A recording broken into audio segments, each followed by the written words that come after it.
नमस्कार। सभी भक्तों को कथावाचक हेमंत कुमार जी महाराज चैनल में स्वागत है। आप सभी को जय श्री कृष्ण। हम आज देश में बढ़ रहे अराजकता, पुरुषों के प्रति नफरत, जिसमें बहुत सारी महिलाएं पति को या तो जहर देकर मार दे रही है या तो उसे हनीमून के बहाने ले जाकर कहीं और उसका अपने बॉयफ्रेंड के साथ मिलकर उसका सुसाइड करवा दे रही है। कहीं महिलाएं अपने पूरे परिवार को खाने में जहर मिलाकर मरवा दे रही है। इस बात को लेकर हम सभी माता पिता से आग्रह करते हैं कि शिक्षा के साथ साथ धार्मिक ज्ञान भी जरूरत है। हमारे धर्म में कहा गया है कि पति ही परमेश्वर है, परंतु आज के समय में कि नहीं, हम मॉडर्न स्त्रियां हैं इसलिए हम पति को परमेश्वर नहीं मानेंगे, हमारी जो इच्छा है वो करेंगे, उसकी हम पूरी तरीके से बात ना करते हैं। हम चाहते हैं कि मॉडर्नाइजेशन जरूरी है, परंतु मॉडर्नाइजेशन के साथ साथ हमें धार्मिक चीज़ों से जुड़ाव होना बहुत जरूरत है। अगर ये जो सोनम अग्रवाल जैसी महिलाएं हैं, अगर उनमें थोड़ी सी धार्मिक बौद्धिकता होती तो वो अपने पति को ले जाकर मेघालय में 4 लफंगों के साथ सुसाइड, उसका मर्डर नहीं करवाती। मर्डर हुआ, जिसका मर्डर हुआ उसका तो सब कुछ चला गया ना। अब हमारी कोर्ट की जो प्रोसेस है वो कितना लेंदी है, इस पर मैं कोई टिप्पणी नहीं करना चाहूँगा। आप सबको पता होगा कि आरजी मेडिकल कॉलेज में जिसने जघन्य हत्या किया, बलात्कार किया जिस महिला का, उसको क्या हुआ? उसको आजीवन कारावास हो गया, अपना मौत से जेल में रह रहा है। जिसकी बेटी गई उसको चिंता है ना, उसका तो सब चीज़ खत्म हो गया ना। इसीलिए मैं कहता हूँ कि जैसे ड्रम में कट के कोई रख दे रहा है। अभी हाल फिलहाल का न्यूज़ है कि चाचा की पत्नी से प्यार हो गया, लड़की भतीजे से शादी कर। ये सब क्या चल रहा है, इस पर गहन चिंतन करने की माता पिता की जरूरत है। माता पिता की चिंता इसलिए करना है कि हम अपने बच्चे को तो मॉडर्न शिक्षा दे रहे हैं, परंतु हमारे धार्मिक ग्रंथों से दूर कर रहे हैं। सभी लोग कहते हैं संविधान पढ़ो, संविधान पढ़ो। हम आज भी कहते हैं संविधान इस संसार के लिए जरूरत नहीं है। ये जो मॉडर्नाइजेशन है, जिन लोगों ने अत्याचार किया, अपने रूल एंड रेगुलेशन को इम्पावरमेंट के लिए, अपने अधिकार को लड़ने के लिए संविधान बहुत जरूरत है। हम आज भी कहते हैं हर घर में संविधान होना चाहिए, हर बच्चे को संविधान पढ़ना चाहिए। उसके साथ ही हमें अपने हर एक हिंदू सनातन धर्म के घर में चारों वेद, 6 ऋचाएँ, जितनी किताबें हैं धार्मिक, रामायण, महाभारत, गीता, ये सब चीज़ें होनी चाहिए। और होना चाहिए केवल दिखावे के लिए नहीं, उसको पढ़ना चाहिए। खुद माता पिता भी पढ़े, अपने बच्चों को भी पढ़ाएं, ताकि उनको इमोशनली स्ट्रांग हो, उन्हें डिसीजन लेने में फ़ायदा हो। आजकल देखिए जितने भी पढ़ने बच्चे जाते हैं, थोड़ा सा भी प्रेशर हुआ सुसाइड करके ख़त्म हो जाते हैं। माता पिता का सब कुछ ख़त्म हो गया। आखिर ये क्यों हो रहा है? यह इसीलिए हो रहा है कि उन्हें धार्मिक बौद्धिक क्षमता की कमी है। शिक्षा तो बहुत है, नॉलेज खूब अच्छा है, हाटेदारी अंग्रेजी बोलते हैं, मगर सनातन धर्म रीति रिवाज के बारे में कुछ पता नहीं है।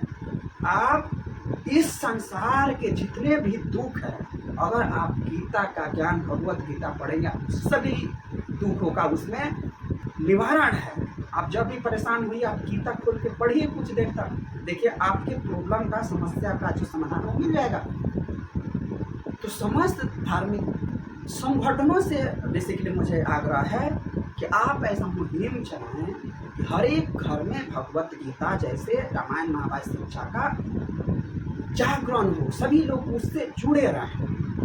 आक्रमणकारियों ने, बाहरी आक्रमणकारियों ने भारत में बहुत सत्यानाश किया। आजकल देखिए कैसे सत्संग से जुदा हो रहा है। कोई भी आके हिंदू सनातन धर्म के देवी देवताओं को उठकर गालियाँ दे देता है, चाहे वो राहुल गांधी हो, उनके सारे लीडर हों, अखिलेश हो, ममता हो, लालू हो, या ये समस्त लोग हिंदू सनातन का विरोध कर रहे हैं। साउथ का नेता है डीएमके का, जो डीएमके का नेता है एमके स्टालिन का जो बेटा है उदयनिधि स्टालिन, वो तो सरेआम कहता है इरेडिकेशन द सनातन धर्म। टीएमसी के कितने सांसद हैं, कैसी कैसी गालियाँ देते हैं, कैसी कैसी बातें करते हैं। माँ काली को महुआ मोहित्रा ने क्या किया, साइनी घोष ने देवी देवताओं को शिव भगवान के ऊपर कौन सा किया, उसका सबको ज्ञान है। तो हम कहते हैं जागरण हो, अब हमारा बौद्धिक क्षमता जागरण हो। ऐसा संगठन जो हिंदू संगठन है, सारे संगठनों से मेरा आह्वान है, ऐसा कुछ कठोर नियम अपनाइए कि जिससे हमारे देवी देवताओं को गाली देने वाले की रूह कांप जाए। देवी देवताओं को गाली देने से पहले वो 100 बार सोचे। जैसे मुस्लिम धर्म पर लोग कुठाराघात गाली देने से और उनका अपमान करने से क्यों बचते हैं? क्योंकि उनको पता है 57 मुस्लिम देश है, एक भी कुछ होगा तो सरपंच से जुड़ा भारत वाले कर देते हैं। कन्हैया लाल का राजस्थान में क्या हुआ, कुछ बोल दिया था मुस्लिम धर्म के खिलाफ तो उसे सरपंच से जुदा हो गया। मुर्शिदाबाद में क्या हुआ, घर से खींच कर काट दिया, मार दिया हिंदुओं। तो ये भय हिंदू संगठन भी ऐसा बनाए ताकि कोई भी लीडर हो, कोई भी बड़े से बड़े नेता सनातन धर्म के खिलाफ बोलने से बचे।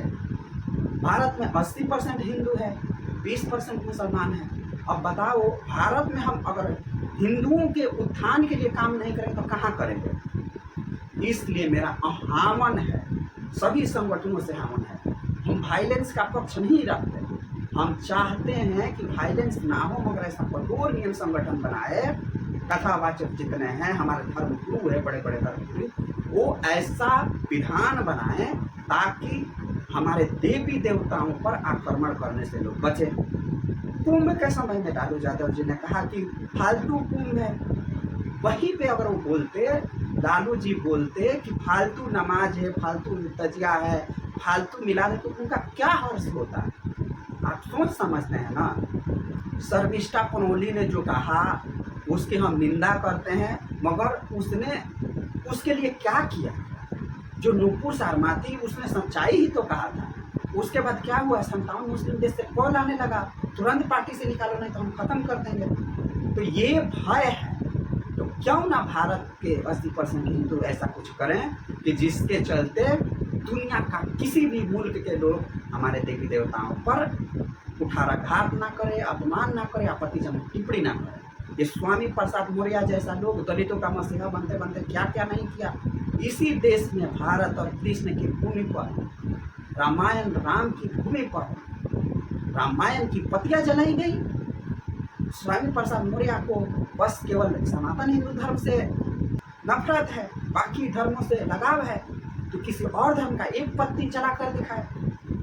बाकी मुल्कों में महिलाओं के साथ कितनी अत्याचार होती है, समानता का अधिकार है, उस पर किसी को बोलने का अधिकार नहीं है, कोई बोलता नहीं है।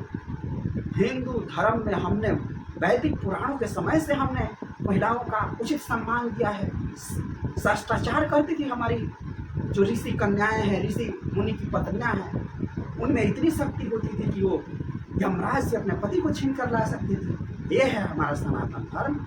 और ये मॉडर्नाइजेशन के चक्कर में हमारी भारत की स्त्रियां, भारत के पुरुष मॉडर्नाइजेशन के चक्कर में अपना खुद के धर्म का अपमान कर रहे हैं, खुद के धर्म से नफरत कर रहे हैं, दूसरे के धर्म को एडॉप्ट कर रहे हैं, धड़ल्ले से धर्म परिवर्तन हो रहा है। इस पर रोक लगनी ही चाहिए। अगर ये नहीं हुआ तो भारत को देर नहीं लगा कि एक और मुस्लिम राष्ट्र बन जाए। सारा विपक्ष मुसलमानों का सपोर्ट करता है, सारा 57 मुस्लिम देश भारत के मुसलमानों का सपोर्ट करता है, तो फिर हिंदू कहाँ जाएगा? 1971 में जब बांग्लादेश का पाकिस्तान से बंटवारा हुआ तो कितना मुसलमान था, कितना हिंदू था? सारे हिंदू खत्म हो गए, 1% हिंदू बचा। पाकिस्तान में वही आदम हुआ। 1947 में आज़ाद हुआ तो जो लोग वहाँ रह गए हिंदू, उनका क्या हुआ? धड़ल्ले से धर्म परिवर्तन हो गया, 0 कुछ बचे हैं। आज भी जो बचे हैं उनके महिलाओं को आते हैं मुस्लिम संगठन और उठा के ले जाते हैं, धर्म परिवर्तन करा के निकाह कर लेते हैं। उस पर भारत का, पाकिस्तान का मुसलमान कुछ नहीं बोलता। चाइना में नमाज पढ़ने पर पाबंदी है, मस्जिद नहीं बना सकते, दाढ़ी मूछ नहीं रख सकते, अपने धर्म के मुताबिक कपड़ा नहीं पहन सकते चाइना में। मगर 57 मुस्लिम मुल्कों में किसी की भी हिम्मत नहीं कि चाइना के खिलाफ एक शब्द बोल दें। उसने यहाँ तक लिखा है कि कुरान में क्या पढ़ना है क्या नहीं पढ़ना है वो भी उसने लिख कर दिया है। चाइना में कुरान को बैन कर दिया है पूरी तरीके से। भारत के मुसलमान को थोड़ी भी एक चू भी करने की इजाज़त नहीं है। तो ये समझने की जरूरत है अपने हिंदू संगठन के बच्चों को और हिंदू सनातन धर्म को बिलीव करने वाले लोगों को। हम बार बार 80% इसलिए कह रहे हैं, हिंदू, सिख, ईसाई, क्रिश्चियन सबको हम हिंदू, बौद्ध को हिंदू का पार्ट ही मानते हैं, जैन सबको हिंदू का पार्ट मानते हैं, अभिन्न अंग है।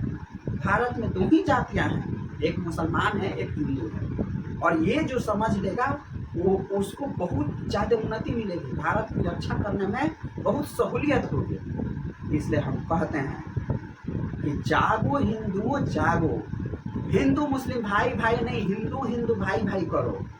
हिंदू हिंदू भाई भाई कहने का मतलब है दलित से लेकर अपर क्षत्रिय कास्ट तक सबको एकजुट रखने की चेष्टा करो। ये जो अपर कास्ट के लोगों को अपने आप में घमंड हो गया है, उस घमंड को नीचे करें। नहीं तो 200 साल तक जैसे हमारा मुल्क गुलाम रहा और फिर से वह विधि चल गई है कि भारत मुस्लिम राष्ट्र बनने से अब कोई रोक नहीं सकता। हम किसी को डरा नहीं रहे। कांग्रेस पार्टी ने जो 70 साल तक किया, उसकी एक एक लाइन उठाकर देख लो। आंशिक रूप से मुस्लिम राष्ट्र था भारत। 2014 के बाद जैसे धार्मिक चीज़ों का जैसे उत्थान हुआ, हमारा प्राइम मिनिस्टर 70 साल का जो पहले का था वो हमारे हिंदू मंदिरों में जाने से डरता था, काशी विश्वनाथ में जाने से डरता था, रामलला की जन्मभूमि का तो बात ही करना छोड़ो। ये हमारा विश्वनाथ मंदिर पर आक्रमण हुआ, उस पर जाने के लिए डरता था। ये है संविधान से लड़ लिया कांग्रेस पार्टी ने मुसलमानों को अधिकार देने के लिए। कॉन्स्टिट्यूशन, सुप्रीम कोर्ट का अपमान किया, जो कौन सा बानो थी उसका केस सॉल्व करने के लिए। तो ये रहा हमारा हिंदू जो राष्ट्र है। नेपाल हिंदू राष्ट्र था, भारत ने कांग्रेस के प्रभाव में इतना दबाव बनाया कि उसको भी सेकुलर कर दिया। और देखो वहाँ पे क्या हाल हो रहा है। जब भी वो हिंदू राष्ट्र होने की बात होता है तो कैसे मुसलमान यहाँ के आक्रमण करने लगते हैं। तो मैं यही कहता हूँ, सनातन धर्म के बच्चे, हिंदू धर्म से बिलीव करने वाले बच्चे जिस धर्म में है उसी धर्म को बढ़ाएं, धर्म का अपमान ना करें, अपने धर्म के लोगों का आदर करें। यही हम कहते हैं। मुस्लिम समुदाय के बच्चे नमाजियों और मौलानाओं को कैसे नमस्कार सलाम करते हैं, और हमारे हिंदू धर्म के देवी देवताओं को पूजा पाठ करने वाले पंडितों का और धर्म गुरुओं का क्या हाल है। हमारे गांव देहात में है कि नहीं खाओगे, बच्चे को ऐसे डराती है महिलाएं, माएँ बहनें ऐसे डराती है, खाना खाओ नहीं तो पंडित आके पकड़ ले जाएगा, बाबा आके पकड़ ले जाएगा, तांत्रिक आके पकड़ ले जाएगा। ये डराते हैं। तो भैया किसका धर्म इंक्रीज होगा। नेहरू जी ने कहा था कि मुस्लिम समुदाय भारत में बाल के समान है। आटा में जैसे बाल मिल जाता है वैसे ही मुस्लिम मिल जाएगा भारत में। परंतु हुआ क्या, धड़ल्ले से इंक्रीज हुआ। अभी डेटा आया है 1.9% का धड़ल्ले से भारत में मुसलमानों का इंक्रीज हुआ, और उतना ही धड़ल्ले से हिंदू सनातन धर्म के लोगों का डिक्रीज हुआ पॉपुलेशन। यह क्या दर्शाता है, धर्म, हिंदू धर्म के सारे लोग धर्म परिवर्तन कर रहे हैं। SC ST किसी और धर्म में जा रहे हैं। क्यों जा रहे हैं?